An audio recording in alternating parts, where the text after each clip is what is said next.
Segunda parte de este tema, las 70 semanas de Daniel.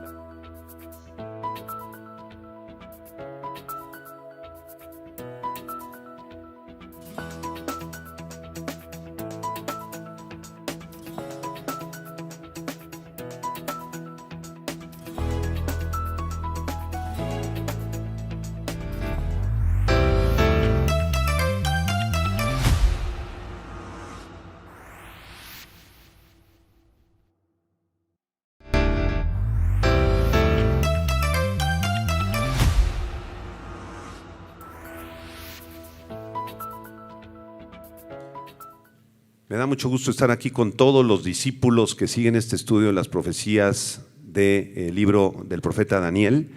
Sean todos ustedes bienvenidos. Estamos en el auditorio de Vida Nueva para el Mundo aquí en Tlalnepantla y vamos a dar un aplauso de gloria a Dios por la vida de todas las personas que nos siguen. Hay varios discípulos allá en Sudamérica, en Argentina, en Colombia, en Chile, aquí en la República Mexicana, en España. También tenemos unos discípulos muy amados ahí en la ciudad de Los Ángeles, California. Saludos para ellos y para todos los que estamos aquí también presencialmente. Vamos a hacer una oración para poner en las manos del Señor este estudio. Señor, gracias te damos porque podemos venir delante de ti y del trono de tu gracia para hallar gracia y oportuno socorro, Señor. Queremos cantarte, queremos adorarte, servirte. Estamos gozosos, felices este día porque te conocemos, porque podemos adorarte, Señor, y porque tú eres nuestro Dios. Recibe la honra y la gloria en Cristo Jesús. Amén.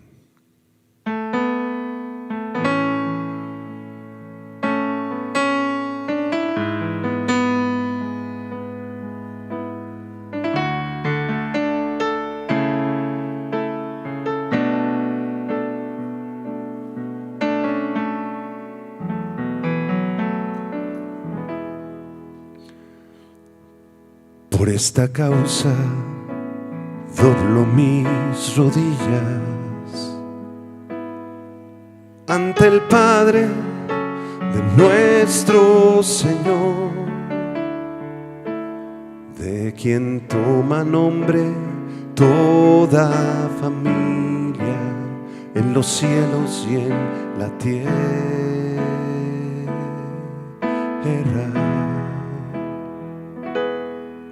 para que os dé conforme a las riquezas de su gloria, el ser fortalecidos con poder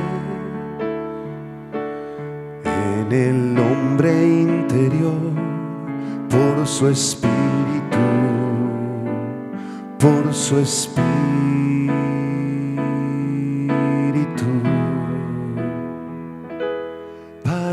Que habite Cristo por la fe en nuestros corazones, en nuestros corazones, a fin de que arraigados en amor podamos comprender con todos los santos cuál sea la anchura, la longitud, la profundidad y la altura, cuál sea la anchura, la longitud, la profundidad y la altura del amor de Cristo, del amor de Cristo, del amor de Cristo.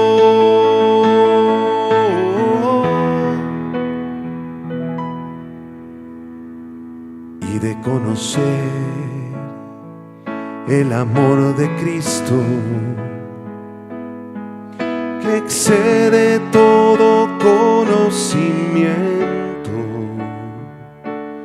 para que seamos llenos de toda la plenitud de Dios, de toda la plenitud de Dios, para que vid de Cristo por la fe en nuestros corazones, en nuestros corazones, a fin de que arraigados en amor podamos comprender con todos los santos cuál sea la anchura, la longitud,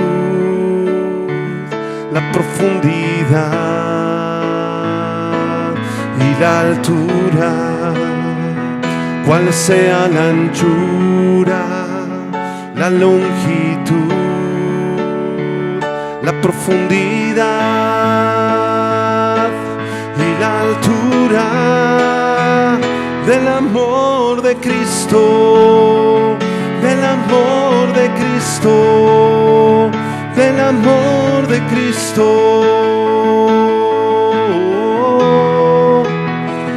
del amor de Cristo, del amor de Cristo, del amor de Cristo.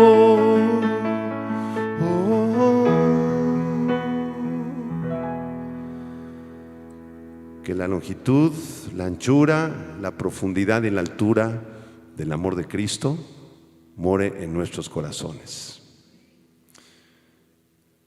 Vamos a prepararnos ahora para el estudio de la palabra de Dios. Sean todos bienvenidos.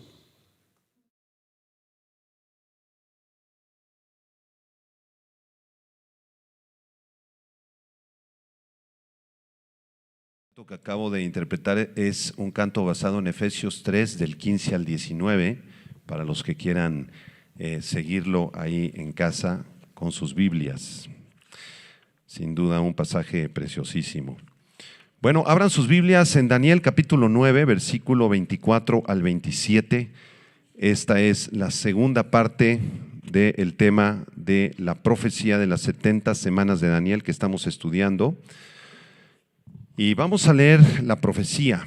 Daniel 9, desde el versículo 24 hasta el versículo 27, son unos de los versículos más profundos, más preciosos y más sorprendentes de toda la Escritura en cuanto a la profecía se refiere. Así que vamos a darle lectura a Daniel 9, 24 al 27. Dice así el libro del profeta Daniel. 70 semanas están determinadas sobre tu pueblo y sobre tu santa ciudad para terminar la prevaricación y poner fin al pecado y expiar la iniquidad, para traer la justicia perdurable y sellar la visión y la profecía y ungir al santo de los santos. Sabe pues y entiende que desde la salida de la orden para restaurar y edificar a Jerusalén hasta el Mesías príncipe, habrá, ¿cuántas semanas? 7 semanas y 62 semanas. Se volverá a edificar la plaza y el muro en tiempos angustiosos. Y después de las 62 semanas, se quitará la vida al Mesías, mas no por sí.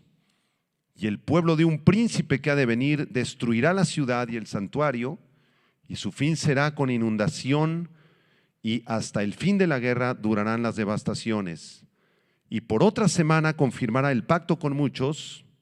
A la mitad de la semana hará cesar el sacrificio y la ofrenda. Después, con la muchedumbre de las abominaciones, vendrá el desolador, hasta que venga la consumación y lo que está determinado se derrame sobre el desolador. Estuvimos estudiando la semana pasada el inicio de esta admirable profecía, sorprendente sin duda alguna, y llegamos a la conclusión de que la fecha en la que se dio la orden para restaurar y edificar a Jerusalén, que se menciona ahí en el versículo 25, debió haber ocurrido en el año 445 o 444 antes de Cristo.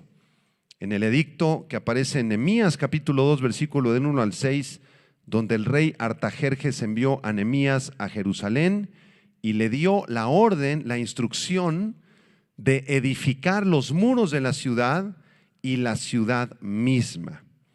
De manera que esta fecha del 445 se basa en este edicto del rey Artajerjes. Aquí en el año 445 es exactamente cuando inicia esta profecía asombrosa de las 70 semanas de Daniel. Ahora, debemos recordar que esta profecía de las 70 semanas de Daniel no son semanas de días, sino que son semanas de años, ¿de acuerdo? Entonces, la profecía se divide en dos secciones. Vean ahí en el versículo 25, Daniel 9:25, dice: sabe pues y entiende, Daniel, que desde la salida de la orden para restaurar y edificar a Jerusalén, es decir, en el año 445 o 444, hasta el Mesías príncipe habrá 7 semanas primero. ¿Cuántos años son 7 semanas? 49 años. Ese fue el tiempo para restaurar o empezar a restaurar la ciudad de Jerusalén.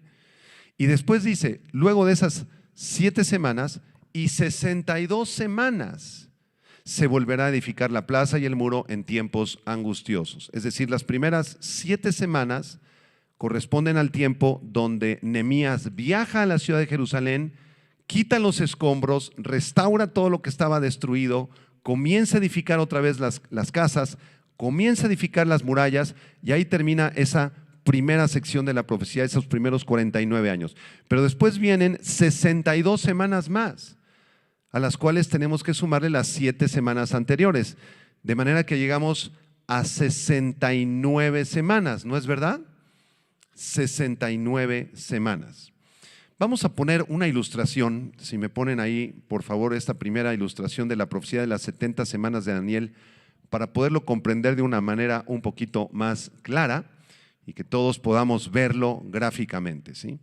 Entonces, del lado izquierdo de la lámina, vamos a estudiar lo que dice la profecía de acuerdo al calendario judío. Y del lado derecho vamos a analizar lo que verdaderamente pasó para cumplir la profecía en el calendario juliano, ¿de acuerdo? ¿Por qué razón hablamos del calendario judío y el calendario juliano? Bueno, porque esta profecía de Daniel fue escrita por el profeta Daniel, que era judío, para la nación de Israel. Entonces debe cumplirse bajo la expectativa del calendario judío. Recuerden que el calendario judío tiene meses de 30 días. Tiene 12 meses de 30 días. Entonces, el año judío no es de 365 días, es de 360 días. ¿De acuerdo? Bueno, vamos a ver. La profecía dice que debían transcurrir 69 semanas proféticas, las 7 que acabo de explicar más 62, es decir, 69 semanas proféticas, desde el día 1 de Nisán del año 445 antes de Cristo, que corresponde al día 14 de marzo del 445 antes de Cristo, hasta el día 10 de Nisán del año 32 después de Cristo, que se corresponde al día 6 de abril del año 32 después de Cristo. ¿Sí? Allá abajo viene la cuenta de las 69 semanas por 7 años, son 483 años, y estos 483 años multiplicados por los 360 días que tiene el año judío, nos da un total de 173,880 días. Si usted ya se perdió, no se preocupe, se lo voy a explicar más fácil. Esto quiere decir que transcurrieron 173,880 días desde que Artajerjes dio la orden de reconstruir Jerusalén el 14 de marzo del 445 a.C. hasta el día 6 de abril del año 32 después de Cristo. ¿Qué pasó o probablemente qué pasó ese día 6 de abril? Jesucristo estaba entrando montado en un pollino a la ciudad de Jerusalén en el famoso Domingo de Ramos. Y ahí se cumplió la profecía. ¿De acuerdo? Ahora, vamos a confirmar si la profecía realmente ocurrió en el calendario juliano, ¿sí? Voy al lado derecho de la lámina, donde dice lo que pasó en la realidad para cumplirla en el calendario juliano. Dice aquí, pero el periodo transcurrido entre el 14 de marzo del 445 hasta el 6 de abril del año 32 es de 476 años más 24 días en el calendario juliano.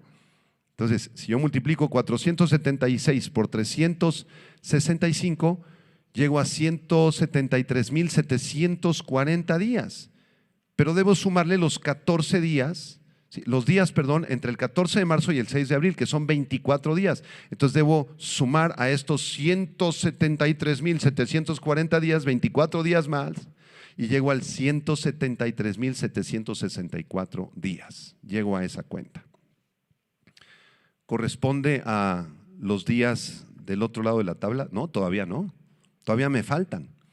Debo sumarle 116 días por los años bisiestos que ocurrieron en todos esos siglos. Entonces, si yo sumo 173,746 días, 764 días, más 116 días, llego a 173,880 días.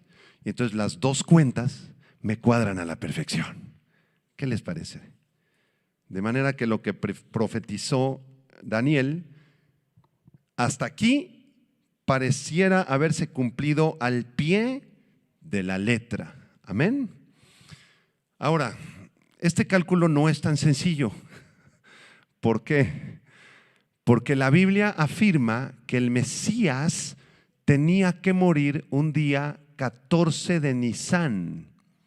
Y que además ese día 14 de Nisán, de acuerdo al relato de los evangelios, tenía que ser un día que fuera la víspera del Shabbat, o sea, a punto de iniciar el Shabbat. El Shabbat para los judíos empieza el viernes a las 6 de la tarde. Entonces, de viernes a las 6 a sábado a las 6 de la tarde es Shabbat judío, ¿sí? De manera que el Mesías, de acuerdo a los relatos de los evangelistas, debió haber muerto un viernes por la tarde. Voy a poner otra tabla, que es la tabla 1, si me ayudan ahí mis amigos de la consola, porque en esta tabla 1, de acuerdo a una investigación que hizo un teólogo y astrónomo y estudioso de las matemáticas bíblicas, Colin Humphrey, él publica un documento en el boletín Tyndale, el volumen número 43 del año 1992, y entonces él pone esta tabla que está ahí en las pantallas. Y en esta tabla, él en la primera columna pone los años después de Cristo, ¿sí? Después, en la segunda columna, pone las fechas en las que en esos años, alrededor de marzo y abril, hubo luna nueva. ¿Qué es luna nueva? Cuando no se ve la luna, ¿sí? Y después le suma 14 días, más o menos, porque cuando hay luna nueva, si tú sumas 14 días, llegamos a luna llena. ¿Sí? El calendario judío, cada mes del calendario judío, para que ustedes se den una idea, inicia cuando hay luna nueva. Cuando tú veas en tu calendario que es luna nueva, es primer día de mes judío. Puede ser del mes de Tishri o del mes de Nisan, etcétera, ¿sí? Bueno, entonces vamos a ver lo que pasó, por ejemplo, en el año 26. Allá arriba dice AD, que es Año Domini o Año del Señor. AD es lo mismo que DC, después de Cristo, es lo mismo. ¿Sí? Entonces vamos a ver lo que pasó en el año 26 después de Cristo. Resulta que el día 6 de abril a las 6:40 de la madrugada, de la mañana, había luna nueva. ¿Sí? Entonces, él le suma 14 días. Entonces el día 14 de Nisán del año 26 cayó en domingo 21 de abril. No sé si me están siguiendo. ¿Sí? Vamos a ver qué pasó en el año 27 después de Cristo. ¿Cuándo cayó? ¿Qué día cayó el día 14 de Nisán? Vamos a ver. El 27 después de Cristo hubo luna nueva el día 26 de marzo a las 8 de la noche con 5 minutos. Si le sumamos 14 días, entonces el día 14 de Nisán de ese año 27 fue un jueves 10 de abril. ¿Ok? ¿Sí me van siguiendo? A ver, otro ejercicio para que no se me pierdan. Vamos a ver qué pasó en el año 28 después de Cristo. En el año 28 hubo luna nueva el día 15 de marzo a las 2:30 de la madrugada, a las 2:30 horas. Fue la luna nueva. Sumémosle 14 días a eso y entonces el día 14 de Nisan del año 28 cayó en martes 30 de marzo. Estos son datos científicos y astronómicos. ¿Sí me van siguiendo? Ahora, pausa. No se me confundan. ¿En qué fecha les dije en la tabla anterior que había sido crucificado y muerto el Señor Jesucristo? El día 6 de abril del año 32, Él entró a Jerusalén. Ese fue un domingo 6 de abril, porque recuerden que la profecía se cumplió cuando Cristo entró a Jerusalén, no cuando fue crucificado. Cristo entra el domingo. El lunes maldice a la higuera. El martes y el miércoles discipula a los 12. El jueves toma la Santa Cena, la última cena en el aposento alto. Y el viernes debió haber sido crucificado del año 32. Vamos a ver qué pasó en el año 32 en esa tabla para confirmar si Cristo fue crucificado el año 32. Y ojo, antes de leer la tabla, Cristo tenía que haber sido crucificado el día 14 de Nisan y ese 14 de Nisan tenía que caer en viernes. Si cae en viernes en la tabla, ya confirmamos que fue esa fecha. Vamos a ver, año 32 después de Cristo. La luna nueva ocurrió el día 29 de marzo a las 22 horas con 10 minutos. Y el día 14 de Nisan ocurrió el día domingo 13 de abril. ¿Cristo murió en domingo? No. Noten por favor que yo les dije en la tabla anterior que Cristo había entrado en el año 32, ¿sí? Un domingo 6 de abril, ¿de acuerdo? Si ustedes suman los días, van a darse cuenta que el calendario del año 32 corresponde al domingo 13 de abril en Pascua, en el 14 de Nisan es Pascua. Entonces tenemos un problema bastante serio. Cristo no murió en domingo, Cristo murió en viernes. Por lo tanto tenemos que buscar otra fecha. Ay, pastor, entonces ya nos moviste la tabla anterior. Sí. Recuerden que en la clase pasada, y si no recuerdan, vean la clase pasada, yo les dije, las fechas probables del edicto en el que Artajerjes dio la orden de restaurar Jerusalén pueden ser el año 444 o 445 antes de Cristo. ¿Se acuerdan que se los dije? ¿Cómo sabemos si fue en el 444 o en el 445? Bueno, en resumen, en el calendario secular, ¿sí?, en el calendario persa, él empezó en el 445. Él dio el edicto, vaya, en el 445. Pero los judíos tomaban las fechas de los edictos de los reyes en el calendario judío. Se esperaban hasta que hubiera calendario judío, hasta que entrara el 1 de enero, por decirlo así, el 1 de mes, el 1 de Nisan, en el calendario judío, para tomar la cuenta. Entonces, para los judíos, Artajerjes dio este edicto en el año 444, no en el 445. Entonces, hay que sumar un año a la cuenta. No sé si me estoy explicando. Si los judíos lo tomaron en el 444 y Artajerjes lo dio en el 445, tengo la diferencia de un año. Ese año hay que sumárselo a esa tabla. Entonces Jesucristo no murió en el año 32 después de Cristo. Vamos a ver lo que pasó en el año 33 en nuestra tablita. Vamos al año 33. Dice aquí que en el año 33 la luna nueva ocurrió el día 19 de marzo a las 12 horas con 45 minutos. No se veía nada de luna.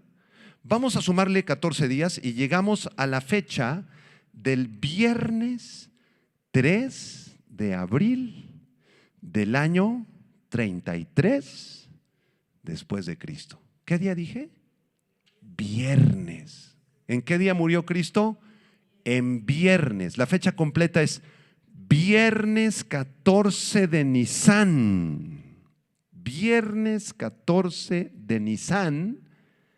A las 3 de la tarde, el Hijo de Dios estaba en la cruz diciendo: Padre, en tus manos encomiendo mi espíritu.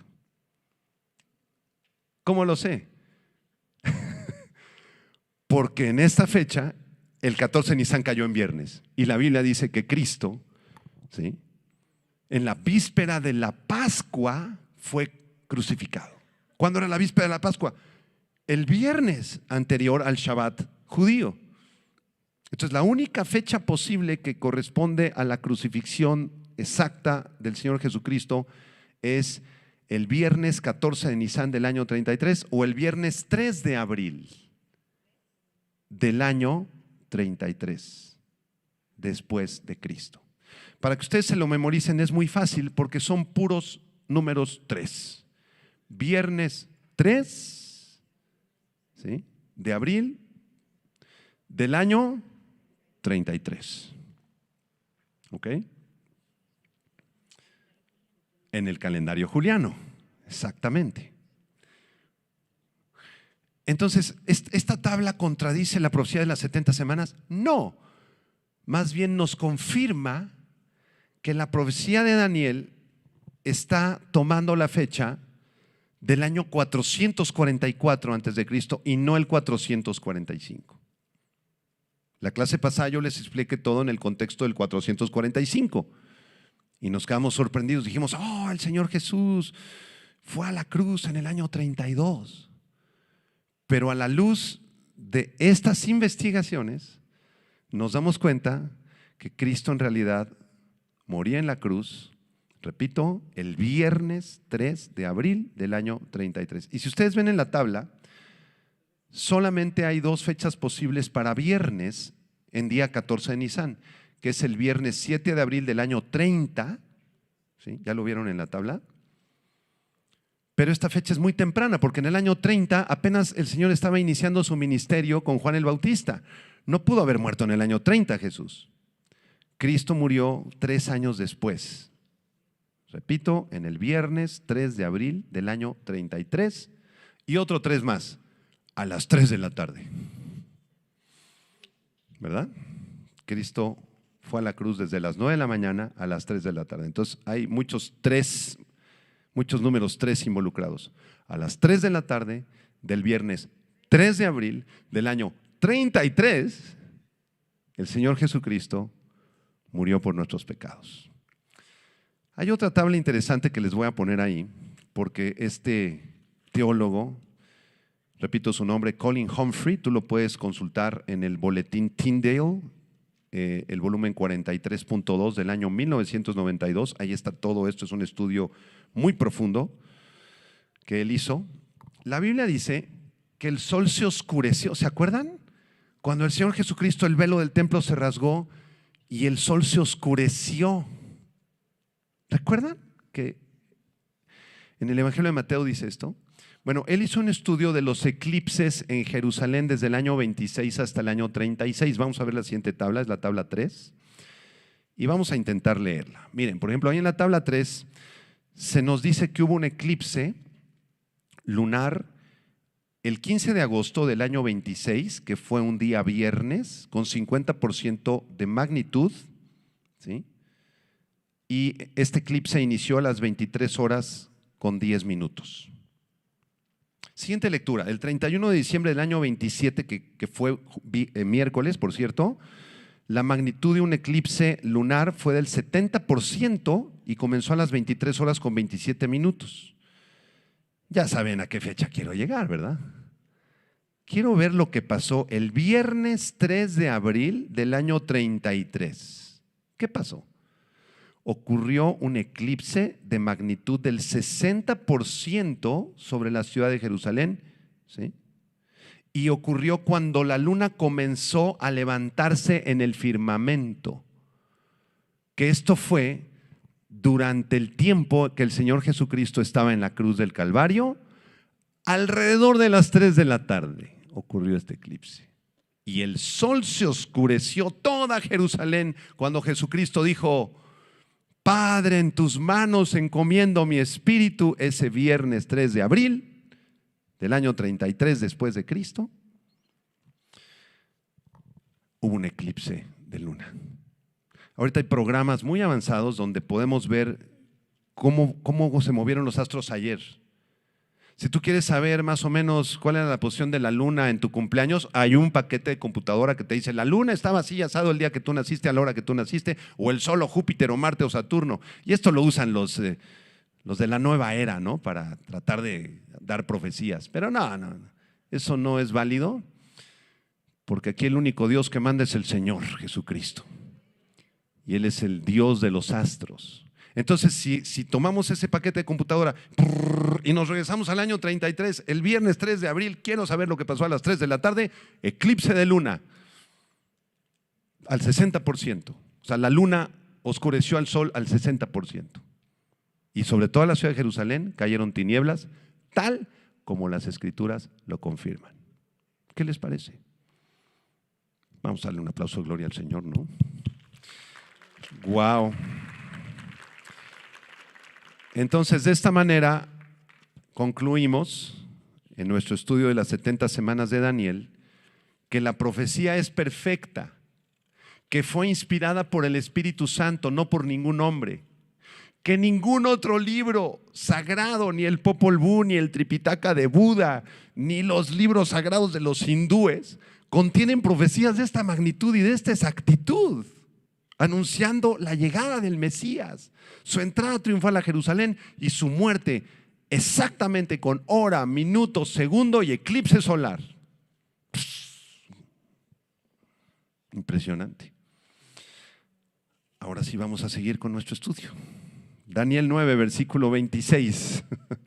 ¿Y qué pasó después de esto? Bueno, Daniel 9, versículo 26 dice: y después de las 62 semanas, cuidado con esa lectura. No son 62 semanas nada más. Hay que sumarle las 7 del versículo 25. Voy a leer otra vez el 25. Sabe pues y entiende que desde la salida de la orden para restaurar y edificar Jerusalén hasta el Mesías príncipe habrá 7 semanas y 62 semanas. Ahora, verso 26. Después de las 62 semanas, y se entiende que hay que sumar las 7 anteriores. No sé si me estoy explicando. Después de las 62 más 7, es decir, 69 semanas, que corresponden a los 173.880 días de nuestra tablita, cuando se terminen estas semanas, estos días, se quitará la vida al Mesías. Inmediatamente después de que Jesús entró a Jerusalén y se cumplió a la perfección la profecía, eso fue un domingo. Y después Jesucristo el lunes, como ya lo dije, maldijo a una higuera. El martes limpió el templo, fue y quitó a los vendedores del templo. Y después el miércoles y el jueves estuvo con sus discípulos, tomó la última cena el jueves para iniciar viernes, toda esa madrugada, se va a Getsemaní en la madrugada de ese viernes, ¿sí? Y le quitan la vida ese mismo viernes 3 de abril. Y se cumple el versículo 26. Después de las 62 semanas más 7, después de las 69 semanas, se quitará la vida al Mesías, mas no por sí. Hasta ahí. Vamos a explicar esto. Apunta la palabra Mesías. Mesías. Esta palabra Mesías es la palabra hebrea Mashiach, con acento en la I y H al final. Mashiach, que significa el ungido, ¿sí? Esta palabra Mashiach aparece 140 veces en el Antiguo Testamento, se usa mucho en el Pentateuco y en los libros históricos, y se usa para referirse a la unción de los profetas, por ejemplo. Se usa para referirse a la unción de los muebles del tabernáculo en el libro del Éxodo. La palabra ungir o Meshiach como verbo se puede referir a pintar una casa o aplicar aceite al cuerpo de una persona. Y en su uso bíblico se emplea, repito, para ungir los muebles del tabernáculo como el altar o la fuente de bronce, allá en Éxodo 40, ¿sí? Pero más frecuentemente se utilizaba en el Antiguo Testamento en 3 ceremonias. Número 1, se utilizaba para ungir reyes, ¿sí? Para ungir reyes, como en el segundo libro de Samuel, capítulo 12, en el ungimiento de Saúl, ¿no? O de David también como rey de Israel. La segunda ceremonia era para ungir sumos sacerdotes, Éxodo 29:7 o Números 35:25. Éxodo 29:7, Números 35:25, para ungir sumos sacerdotes, ¿sí? Y número 3 se utilizaba para ungir profetas. Primer libro de Reyes, capítulo 19, verso 16. Primero de Reyes 19:16. Eran 3 ceremonias: para ungir reyes, para ungir sacerdotes, sumos sacerdotes, y para ungir profetas. ¿De acuerdo? Entonces, el hecho de que a Jesús se le llame el Mesías o el Mesías nos habla de que Él tiene un triple oficio. Jesucristo tiene el oficio de ser el Rey de Reyes. Amén. Como dice Apocalipsis 19:16, Él es el Rey de Reyes. Él es el dueño del planeta Tierra y de todo el universo. El segundo oficio del Señor Jesucristo es como sumo sacerdote para expiar el pecado, porque solamente Él podía expiar el pecado y quitar el pecado cuando fue a la cruz del Calvario y derramó su sangre, porque sin derramamiento de sangre no hay remisión de pecados. Era necesario que el sumo sacerdote viniera y derramara su sangre. Él es el sumo sacerdote. Y además el Señor Jesucristo, su tercer oficio es como profeta. Él es el profeta más grande que haya pisado la tierra. Les voy a dar algunos versículos para que los apunten. En primer lugar, el Señor Jesucristo es Rey de Reyes, Apocalipsis 19:16. Número 2, Él es el sumo sacerdote que puede expiar el pecado. Hebreos capítulo 2, versículo 17. Hebreos capítulo 3, versículo 1.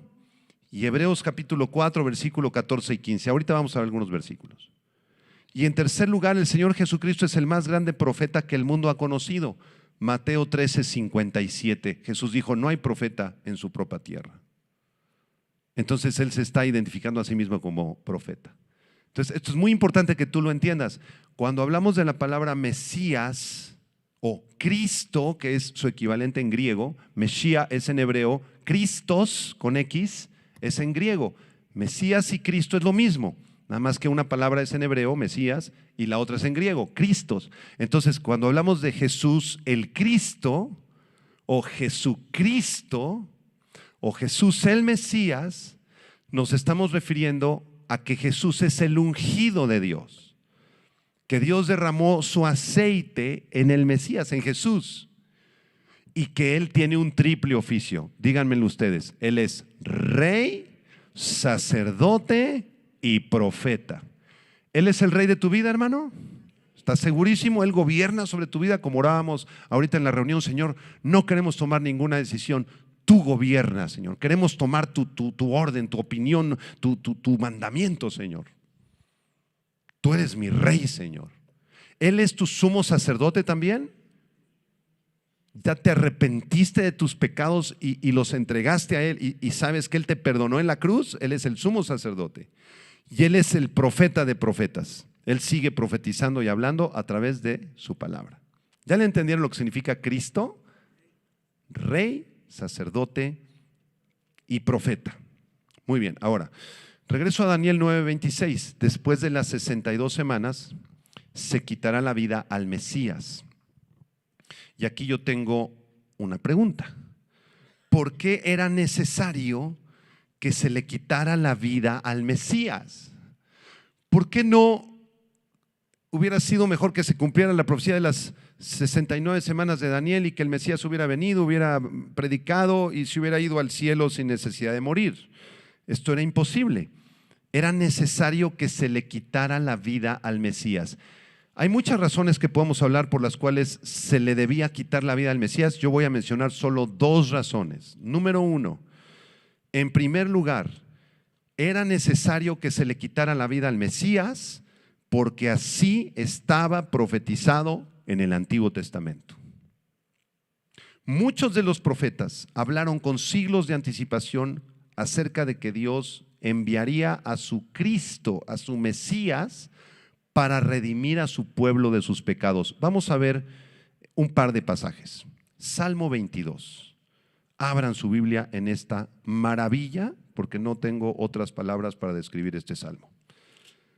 En esta maravilla de salmo. El Salmo 22 es un salmo profético, es un salmo mesiánico, es decir, está hablando acerca del Mesías con 1000 años de anticipación, impresionante. ¿Sí? Voy a leer el versículo 1 y después voy a saltar al versículo 13, ¿de acuerdo? Ok, Salmo 22:1, ¿qué dice? Dios mío, ¿por qué me has desamparado? ¿Por qué estás tan lejos de mi salvación y de las palabras de mi clamor? ¿Han leído esas palabras en el Nuevo Testamento, hermanos? Creo que en Mateo 27:46 aparece el relato de Jesucristo en la cruz, el viernes 3 de abril del año 33 a las 3 de la tarde, diciendo: Elí, Elí, lama sabactani. Dios mío, ¿por qué me has desamparado? ¿De dónde sacó esas palabras de Jesús? Del Salmo 22. Él está hablando en el Salmo 22. El Salmo 22 es profético. Vamos al versículo 13 ahora. Verso 13. Abrieron sobre mí su boca como león rapaz y rugiente. He sido derramado como aguas y todos mis huesos se descoyuntaron. Mi corazón fue como cera derritiéndose en medio de mis entrañas. ¿Quién está hablando, hermanos? Jesucristo, proféticamente Jesucristo. Y dice este versículo 14 que él derramó su vida como agua, que sus huesos se descoyuntaron de los latigazos, de los golpes, y sobre todo estando en la cruz del Calvario, se descoyuntaron sus huesos. Se le zafaron sus hombros, su esqueleto se descoyuntó, sus rodillas se estiraron tanto y su columna se estiró tanto que se descoyuntó, pero no se rompió ni uno de sus huesos, porque esto estaba profetizado. Y cuando el soldado romano vino para quebrarle sus piernas al Señor Jesucristo y que falleciera, se dio cuenta que ya había entregado el espíritu, que ya había muerto, y por eso el soldado romano no le quebró sus piernas, porque estaba profetizado en el Salmo 22 que ninguno de sus huesos sería roto. Versículo 15. Como un tiesto se secó mi vigor y mi lengua se pegó a mi paladar, y me has puesto en el polvo de la muerte. Verso 16. Porque perros me han rodeado, me ha cercado cuadrilla de malignos, horadaron mis manos y mis pies. En el verso 16 se nos habla de perros. ¿Serán perros literalmente hablando, hermanos? No, está hablando en sentido simbólico de todos los soldados romanos, de Anás, de Caifás, de Herodes, de Pilatos y todos los que estaban en la crucifixión. Esos eran esos perros que lo habían rodeado, cuadrilla de malignos. Horadaron mis manos. ¿Qué es horadar, hermanos? Bueno, significa pisotear o producir una herida o un hoyo en las manos y en los pies. Está hablando de la crucifixión. Verso 17.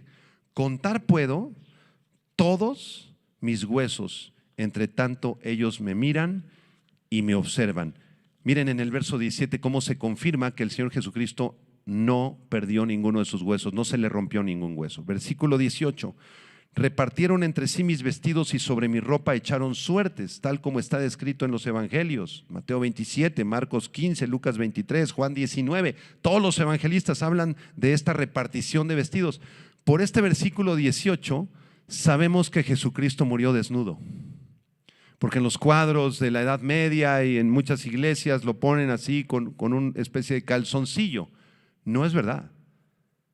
Los soldados romanos le quitaron todas sus ropas para que él muriera avergonzado, desnudo. Versículo 19, ¿qué dice el Señor? Mas tú, Jehová, no te alejes. Fortaleza mía, apresúrate a socorrerme. Libra de la espada mi alma, del poder del perro mi vida. Sálvame de la boca del león y líbrame de los cuernos de los búfalos. Anunciaré tu nombre a mis hermanos. En medio de la congregación te alabaré. Aquí se describe un retrato perfecto, exacto, profético de lo que ocurrió, el 14 de Nisan del año 33. Vamos a Isaías 53, ¿sí? Estamos estudiando la primera razón por la cual se le tenía que quitar la vida al Mesías. Y esta primera razón es porque así lo anunciaron los profetas. No hay duda alguna. Todos los profetas del Antiguo Testamento hablaron de la venida del Mesías y de su muerte expiatoria. Vamos a leerlo una vez más. Isaías 53 del 1 al 7, léanlo conmigo. ¿Quién ha creído a nuestro anuncio? ¿Y sobre quién se ha manifestado el brazo de Jehová? Aquí está la respuesta en el versículo 2. Subirá cual renuevo delante de él. ¿Quién es ese renuevo? El Mesías. Y como raíz de tierra seca, no hay parecer en él ni hermosura. Le veremos, mas sin atractivo para que le deseemos. ¿Sobre quién se ha manifestado el brazo de Jehová, hermanos? Sobre el Mesías. Pero no para protección, sino para que Jehová descargara toda su ira en su Hijo Jesucristo. Y por eso en el versículo 2 se describe a Jesucristo sin atractivo. Él quedó destrozado de su cuerpo y de su rostro. Versículo 3. Despreciado y desechado entre los hombres, varón de dolores, experimentado en quebranto, y como que escondimos de él el rostro. Fue menospreciado y no lo estimamos. Y en el versículo 4 está la clave de la expiación de la obra del Señor Jesucristo. Ciertamente llevó él nuestras enfermedades y sufrió nuestros dolores, y nosotros le tuvimos por azotado, por herido de Dios y abatido. Mas el herido fue por nuestras rebeliones, molido por nuestros pecados. El castigo de nuestra paz fue sobre él, y por su llaga fuimos nosotros curados. Él murió ahí para que nosotros fuéramos curados, principalmente del alma y también del cuerpo como añadidura. Pero Él vino a morir por nuestra salvación, para el perdón de nuestros pecados. Versículo 6, léanlo conmigo. Todos nosotros nos descarriamos como ovejas, cada cual se apartó por su camino, mas Jehová cargó en Él el pecado de todos nosotros. El pecado de toda la humanidad fue descargado sobre el cuerpo de Jesucristo. Versículo 7, angustiado él y afligido, no abrió su boca, como cordero fue llevado al matadero, y como oveja delante de sus trasquiladores, enmudeció y no abrió su boca. ¿Por qué tenía que ser muerto el Mesías? Porque así estaba profetizado acerca de él. Si se cumplió a la perfección la profecía de las 70 semanas, y yo me imagino a Jesús entrando en el pollino, cumpliendo a la perfección desde el año 444 hasta el año 33, la profecía de las 70 semanas del profeta Daniel, y les aseguro que nadie se dio cuenta más que él. No creo que Pedro se haya sentado a hacer cálculos. A ver, voy a hacer cálculos del año 444 en el calendario juliano. Ni calendario juliano había. Nadie se dio cuenta, solo él sabía que estaba cumpliendo esa profecía. Y él sabía que unos días después él iría a la cruz del Calvario y cumpliría Isaías 53 y el Salmo 22 y muchos otros textos. Esa es la primera razón que encuentro por la cual el Mesías tenía que ser muerto. Y hay una segunda razón por la cual el Mesías debía morir y derramar su sangre. Y esa razón es que esa era la única forma en la que los escogidos de Dios podrían haber sido justificados delante de Dios. Repito, la segunda causa por la cual el Mesías iría a morir a la cruz y derramar su sangre es porque esa era la única forma en la que los escogidos de Dios podrían ser justificados delante de Dios. En la cruz del Calvario, Jesucristo murió en expiación por nuestros pecados. Eso quiere decir que toda la culpa y el castigo que tú y yo merecíamos llevar por nuestra maldad, por nuestras mentiras, por nuestra soberbia, lo llevó Él en nuestro lugar. Creo que todos entendemos eso. Amén. Pero había otro asunto que él también estaba cumpliendo en la cruz del Calvario. Y ese asunto es que Dios demandaba de todo ser humano que todo ser humano viviera una vida perfecta.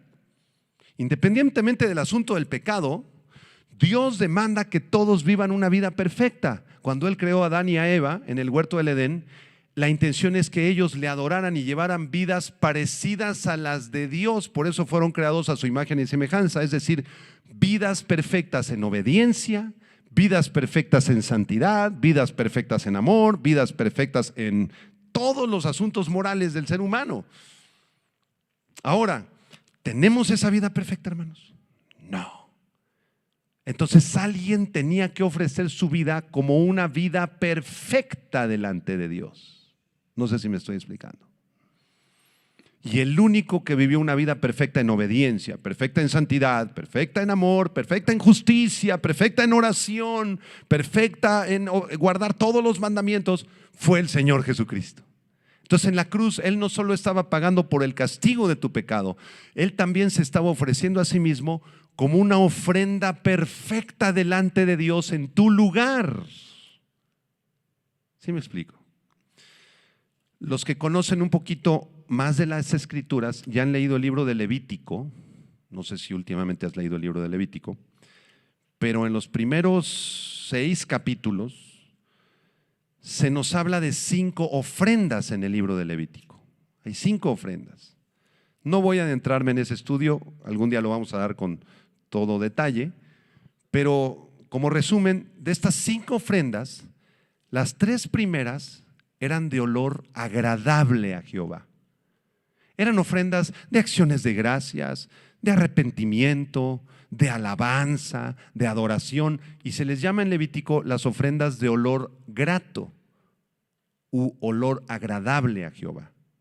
Las últimas 2 ofrendas, que eran la ofrenda del holocausto por la expiación del pecado, se les conoce como las ofrendas de olor no grato a Jehová. De las 5 entonces, las 3 primeras ofrendas de olor grato, las últimas 2 ofrendas de olor no agradable a Jehová, porque en esas ofrendas se estaba pagando o se estaba cubriendo el pecado del pueblo o de quien traía esa ofrenda, ¿de acuerdo? Ahora, Jesucristo en la cruz del Calvario cumplió proféticamente esas 5 ofrendas.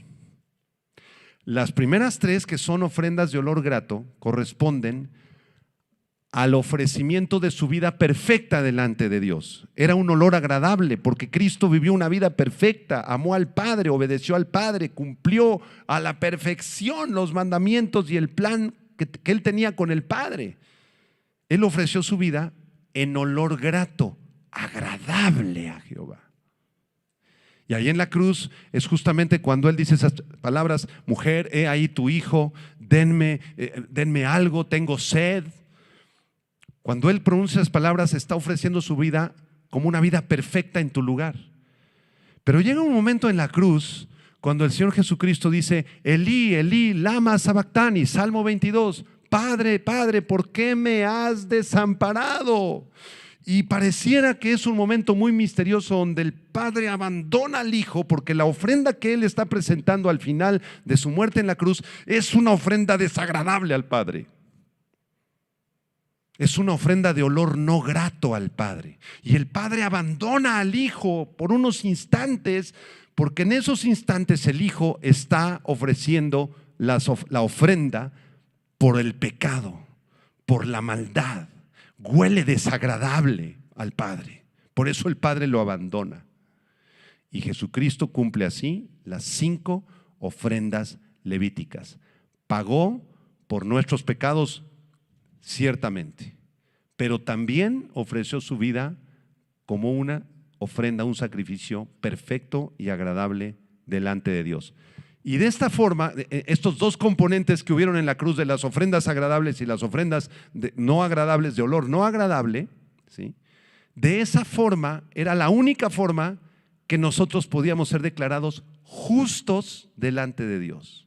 Vamos a ver unos versículos. 2 Corintios capítulo 5. Qué precioso, ¿verdad? Estamos aprendiendo algo, ¿verdad? Este día. maravilloso. 2 Corintios capítulo 5, versículo, vamos a leer desde el 17, que a muchos nos encanta el versículo 17. A ver, en voz alta. ¿Qué dice 2 Corintios 5, 17? De modo que si alguno está en Cristo, nueva criatura es. Las cosas viejas pasaron, he aquí todas son hechas nuevas. Y todo esto proviene de Dios, quien nos reconcilió consigo mismo por Cristo y nos dio el ministerio de la reconciliación. ¿Cuál es? Verso 19. Que Dios estaba en Cristo reconciliando consigo al mundo, no tomándoles en cuenta a los hombres sus pecados. Dile a la persona a tu lado, ahí te hablan. No te tomó en cuenta tus pecados. Ojo, no es que nadie pagara por tus pecados. Alguien tenía que pagar los platos rotos.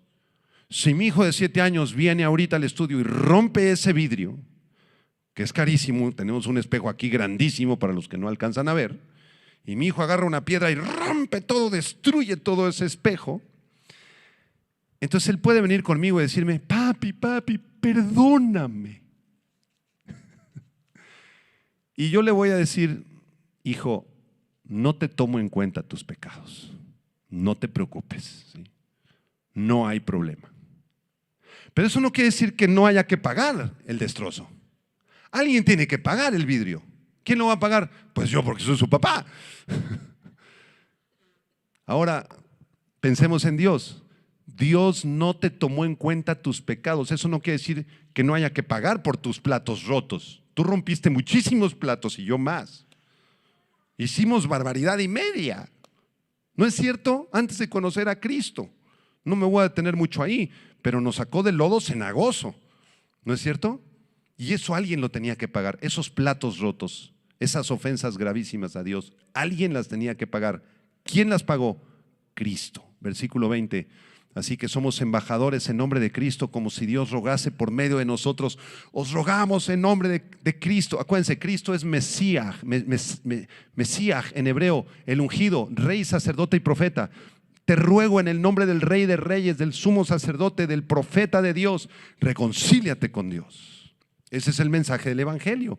Cuando hablamos con un incrédulo, con alguien que no conoce al Señor, le suplicamos, te suplico, te ruego, reconcíliate con Dios porque estás en problemas con Dios. Le debes una vida perfecta y además has roto muchísimos platos, muy graves. Te suplico, reconcíliate con Dios. Y la conclusión de todo este precioso pasaje está en el verso 21. ¿Qué dice? Al que no conoció pecado. A ver, pausa. ¿A quién se refiere? A Cristo, al Mesías. Por nosotros, y ahí si quieres subraya o saca una flechita, después de la palabra nosotros, abre un paréntesis y ponle Dios. Por nosotros Dios o el Padre lo hizo pecado para que nosotros fuésemos hechos ¿qué? Justicia de Dios en él. A través del sacrificio expiatorio, vicario, sustitutivo de Cristo en la cruz, nosotros podemos ser hechos justos porque el Padre lo hizo a él pecado. ¿Qué significa eso? Recuerdo hace algunos años que me tocaba predicar en la cárcel en el Reclusorio Norte y hablando con un muchacho que se convirtió, que era el líder de alabanza. Después de algunas semanas de ir al reclusorio, pues nos hicimos amigos. Le dije, oye, ¿por qué estás aquí, Omarcito? ¿Qué hiciste? Ah, hombre, pastor, me echaron 70 años de cárcel. ¿Qué hiciste, Omarcito? Mire, pastor, me da mucha vergüenza, pero yo me dedicaba al secuestro. Secuestrábamos adolescentes. Ok, y pues me capturaron. Ok. Y allá dentro de la cárcel se convirtió y tocaba el piano. Yo le enseñé a tocar el piano y era el director de alabanza. Y tocaba bien bonito. Y estaba bien arrepentido, amaba al Señor. Por ahí debe estar Omar todavía. Ama al Señor con todo su corazón. ¿Qué fue lo que pasó con Omar? Fue justificado, versículo 21, ¿sí? Fue hecho justicia. Todos los pecados que cometió ese hombre, ese joven, todas las personas que dañó, todas las familias que destrozó, todo el daño gravísimo que causó por sus secuestros, que es horrible, todo eso le fue imputado al Señor Jesucristo. El Padre trató al Señor Jesucristo como si fuera un secuestrador.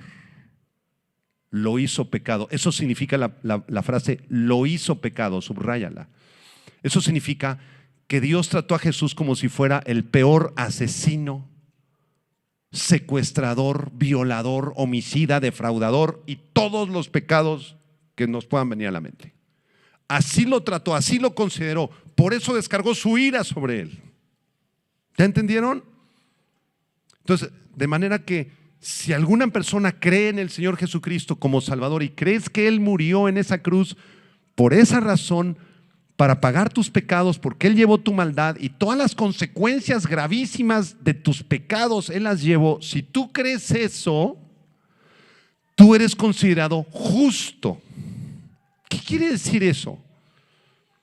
Que Dios ahora trata a mi amigo Omar, ex secuestrador, ex asesino, como si Omarcito estuviera viviendo la vida del Señor Jesucristo ahorita. Es un intercambio. ¿Ya se dieron cuenta? La justificación es un intercambio. Dios trata a Jesús como si hubiera vivido tu vida horrible y llena de pecado, para tratarte a ti como si tú estuvieras viviendo la vida de Jesucristo en este momento. ¿Qué nos dice el apóstol Pablo en Gálatas 2:20? Ya no vivo yo, mas vive Cristo en mí, y lo que ahora vivo, lo vivo en la fe del Hijo de Dios. ¿No es cierto? ¿Qué nos dice la Biblia en Efesios capítulo 1? Que Él ya nos bendijo con toda bendición espiritual en los lugares celestiales, nos sentó con Cristo, que estamos sentados junto con Cristo ahorita en los lugares celestiales. Yo no sé, ese versículo yo no lo entiendo en mi mente carnal, porque yo los veo ahorita sentados aquí en las sillas en Tlalnepantla. Y todavía de repente nos equivocamos, y bastante seguido, hermanos, ya siendo creyentes, ¿verdad? Pero para nuestro Padre amado, nuestro Abba, nuestro Padre amoroso, Él nos ve como si estuviéramos viviendo la vida de Jesús. Y cuando nos equivocamos y pecamos ya conociéndolo, lo único que tenemos que hacer es correr a Él como niños chiquitos. Abba, Abba, rompí el vidrio. Abba, me duele en mi corazón, yo sé que esto estuvo horrible, fue terrible, rompí el vidrio, Abba. Te confieso esto.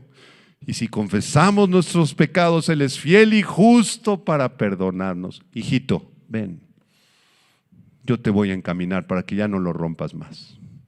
Acércate conmigo, estás perdonado. Para mí, tú estás viviendo la vida de mi Hijo Jesucristo. Su sacrificio fue tan glorioso y tan grande que quedas perdonado de todo mal, de todos tus pecados pasados, de todos tus pecados del día de hoy, 1 de febrero, y de todos tus pecados futuros hasta el día que el Señor te llame a su presencia. Qué hermoso va a ser ese día cuando lleguemos a su presencia. Estaba ministrando a un ancianito de la iglesia antier que se nos puso grave, y llegué a su casa y le digo: ¿cómo estás, Monchito? Bien, pastor. Él viene aquí los domingos, venía, ahorita no puede venir, pues está enfermo. Le digo: Monchito, ¿qué crees? Yo no sé quién se va a adelantar antes con el Señor, si tú o yo. Pero el que llegue primero va a glorificar al Señor con todo su corazón. Y yo veo que a lo mejor el Señor te va a llamar. No, hombre, Monchito, ¿te imaginas qué bendición tan grande va a ser el momento que salgas del cuerpo, Monchito? Vas a ver al Señor Jesucristo, los ángeles van a venir por ti, vas a ver el trono de su gracia, lo vas a conocer personalmente por fin. Y nada más se sonreía. Sí, pastor, sí, pastor. A veces nos da miedo o tristeza. Ay, el hermano, pobrecito. Oremos para que el Señor lo sane. ¿Para que lo sane? ¿Para qué quieres que lo sane? Mejor que se lo lleve al cielo. Para que se quede a sufrir aquí contigo. Para eso son nuestras oraciones, sobre todo de las personitas ya muy mayorcitas, ¿verdad? 97 años, 108. Hermano, ore para que mi abuelita se sane y se quede otros 20 años a sufrir con nosotros. Hermanos, que se haga la voluntad del Señor. Bueno, hasta aquí llegamos, se nos acabó el tiempo.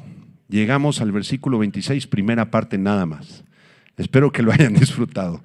Vamos a orar. Señor, gracias te damos por esta profecía asombrosa, maravillosa, con fechas exactas, precisas, años, días, fechas, horas, segundos. Tú tienes control del universo y de todo.